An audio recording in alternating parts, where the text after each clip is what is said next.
To determine the equilibrium constant, we are going to use colorimeters coming from the Vernier company.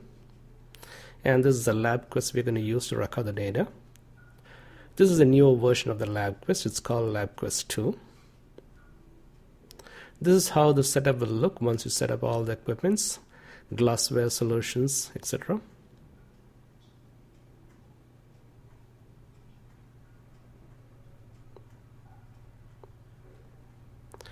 This is the colorimeter.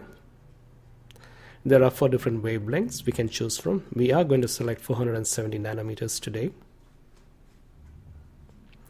The Labquest should be connected to the colorimeter.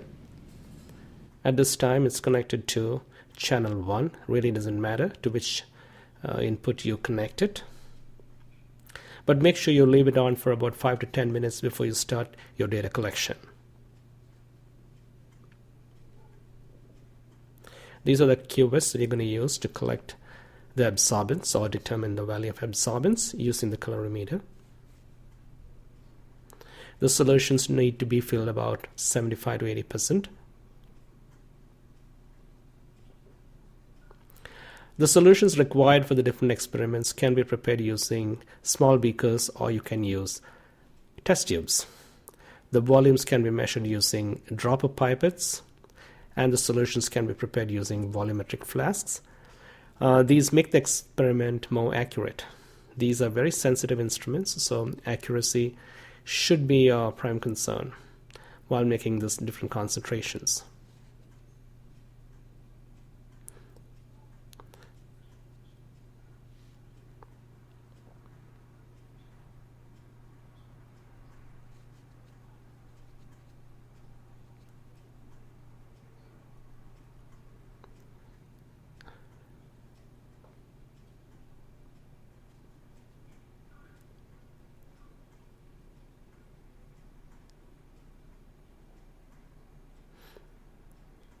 The next thing we're going to do is calibrate the colorimeter. For that you need a cuvette filled with distilled water.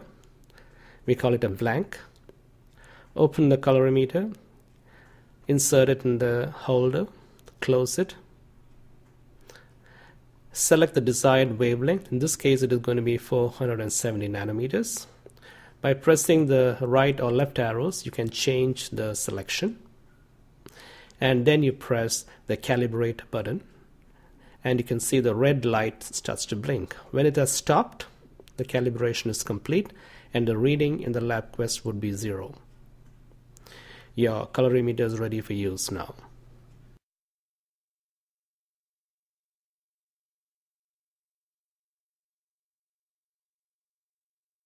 Now you have to replace it with the solutions whose absorbance is to be determined. You should have already prepared the different solutions. Fill it in the 4 different cuvettes and transfer it into the colorimeter using the cuvettes. Record the reading and transfer the data onto the data sheet that is provided for the calculation.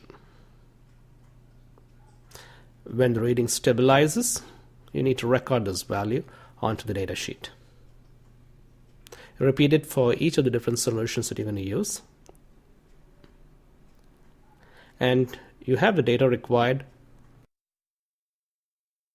for actually determining the equilibrium constant for the reaction between Fe3 positive ions and SCN minus ions, which produces the complex ion FeSCN 2 positive.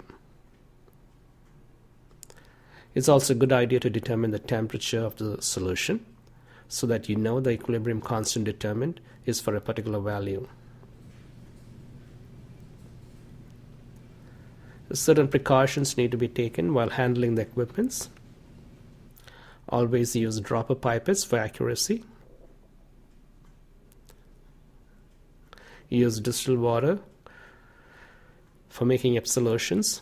The ion solutions should be made in nitric acid. While holding the cuvettes, you will notice that it has 2 sides. One is a ribbed side and one is a clear side. Always hold the cuvettes by the ribbed side.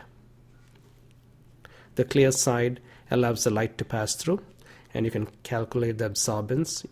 That's it for now. If you like the video, please comment, rate, and subscribe. Thank you and have a great day.